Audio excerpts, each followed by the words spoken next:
Meie Varro on selline lahe säga, kes loeb vabal ajal internetis vandenõuteooriate sopalehti ja usub sealset ullikestele mõeldud informatsiooni jäägitult. Lausa nii jäägitult, et käib Riigikogus aru pärimas, et kas Eestis mõõdetakse plii taset õhus. Seda kujuteldavat pliid piserdavat sinna tema arvates lennukid.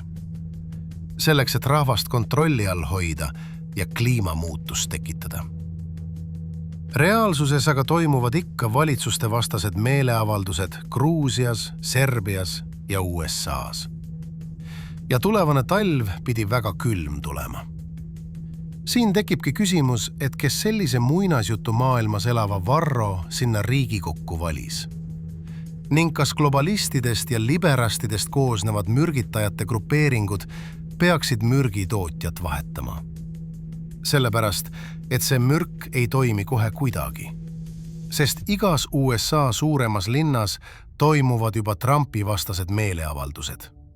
Ja Gruusias on meeleavaldused juba aasta aega kestnud. Siit ka soovitus mürgilennukite omanikele.